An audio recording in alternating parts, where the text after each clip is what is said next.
La necesidad de la oración.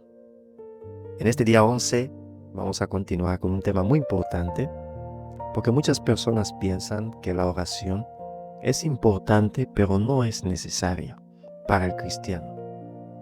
Entonces, es importante que entendamos este tema y comparar realmente la popular idea, porque mucha gente piensa así. Es importante que nosotros oremos, pero no es algo necesario. No es una necesidad urgente del cristiano. ¿Por qué? Porque si Dios quiere hacer algo, Él es soberano, tiene el poder y lo va a hacer, oremos o no. Y eso muchas veces parece hacer sentido, pero después nos vamos a dar cuenta que tiene un pequeño engaño dentro de este pensamiento. Aunque es verdad que Dios tiene poder de hacer las cosas por su propia cuenta, nosotros vamos a leer algunos pasajes que indican que muchas de las cosas que Él quiere hacer, Él depende de nosotros. Es algo un poquito interesante y complejo, pero muchas veces Dios depende que el ser humano ore, pida, para poder hacer estas cosas. Y no es un Dios arbitrario que hace las cosas cuando quiere y porque quiere solamente, sino que es un Dios que vive en sociedad con el ser humano y que siempre ha querido vivir en compañía del ser humano. El versículo principal de ese tema dice así, Mateos capítulo 6, versículo del 9 al 10. Vosotros pues oraréis así. Padre nuestro que estás en los cielos, santificado sea tu nombre. Venga tu reino, hágase tu voluntad como en el cielo, así también en la tierra. Aquí vemos que si los creyentes no oran, los deseos de Dios no se llevarán a cabo en esta tierra. Porque si no, ¿por qué Jesús nos diría que nosotros oráramos para que se haga la voluntad de su Padre? Es porque nosotros tenemos parte. Entonces, este primer versículo ya nos dice que si los creyentes no oran, va a ser difícil que se haga la voluntad de Él aquí en la tierra. Génesis capítulo 1, versículos 26 y 27. Ahí vemos que Génesis registra la creación de este mundo y de la humanidad, diciendo lo siguiente. Entonces dijo Dios, hagamos al hombre a nuestra imagen, conforme a nuestra semejanza. Y señoré en los peces del mar, en las aves de los cielos, en las bestias, en toda la tierra, y en todo animal que se arrastra sobre la tierra. Y creó Dios al hombre a su imagen.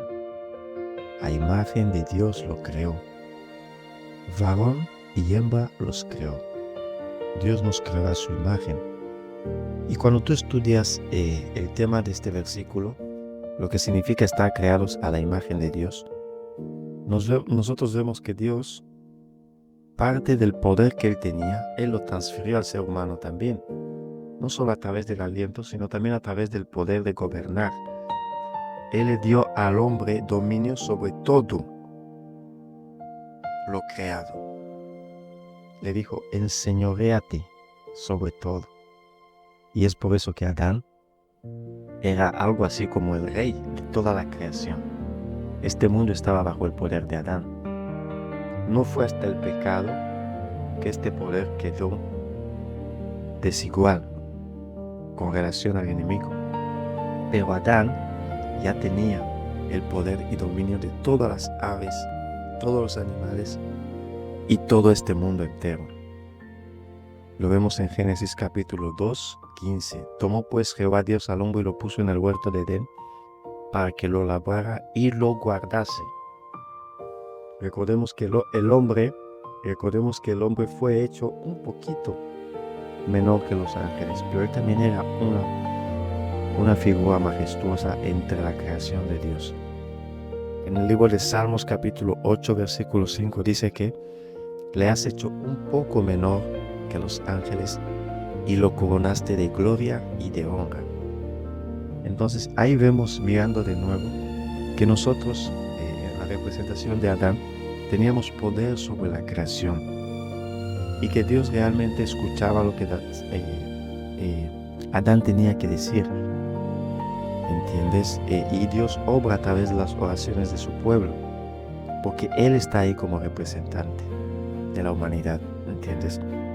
Muchas veces cuando Jesús estaba aquí en la tierra, otro de los ejemplos de la necesidad que tenemos de orar, muchas veces cuando Jesús vio la gran necesidad de las multitudes, Él pidió a sus discípulos que hicieran la oración al Padre. ¿Entiendes? ¿Por qué? Porque es importante que nosotros pidamos, oremos. Podemos ver en el libro de Mateos capítulo 9, versículos del 36 al 38.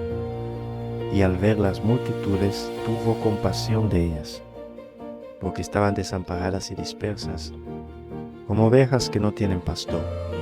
Entonces dijo a sus discípulos: a la verdad la mies es mucha, mas los obreros son pocos. Rogad pues al Señor de la mies que envíe obreros. ¿Te das cuenta? Y algunos dirán: pero el Señor de las mies es Dios, Él no sabe que se necesita obreros. Sabe, pero Él no puede imponer. Él no puede hacer su voluntad independientemente de nosotros, porque quiere vivir en comunión con nosotros. Por eso Jesús dice: rogad para que Él envíe obreros. ¿Entiendes? Es una forma de trabajar en comunión juntos. Y nosotros vemos que Dios nunca ha querido trabajar solo, sino nos haría a su semejanza. Dios no es una persona que no es un esclavo. Él tiene soberanía.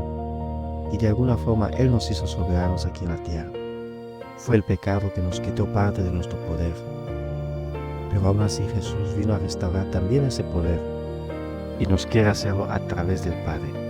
Por eso a través del Padre nosotros podemos tener este poder de pedir cosas grandes que pasen y van a ser cumplidas a través de Dios. El último pasaje que me gustaría que leamos es el libro de 2 de Tesalonicenses, capítulo 3, versículo 1. Por lo demás, hermanos, orad por nosotros, para que la palabra del Señor corra y sea glorificada, así como lo fue entre vosotros. Todas las cosas mencionadas anteriormente son la voluntad de Dios. ¿Entiendes? Nosotros tenemos que aprender a orar para que se haga la voluntad de Dios aquí en la tierra, para poder avanzar el Evangelio y para poder cuidar a los más necesitados. Tenemos que orar para que Dios pueda enviar los recursos que necesitamos. No tenemos que tener miedo ni vergüenza de pedir recursos materiales para hacer las cosas que necesitamos hacer para avanzar el reino de Dios. Porque todo esto es bíblico, todo esto forma parte del plan de Dios a través de la humanidad. No es obrar independientemente de nosotros. Nuestras oraciones son esenciales para que la voluntad de Dios se haga en nuestras vidas y en el mundo en el que nosotros vivimos. Que Dios les pueda bendecir en este día y que sus oraciones no sean oraciones superficiales, queridos hermanos. Que nosotros realmente podamos orar de forma genuina, podamos pedir las cosas que necesitamos realmente, confiando para que se pueda hacer la voluntad de Dios en este mundo y que todo lo que hagamos pueda ser acepto delante de Dios y pueda servir para hacer avanzar su palabra y su reino en este mundo. Gracias y te felicito por estar aquí en este día 11.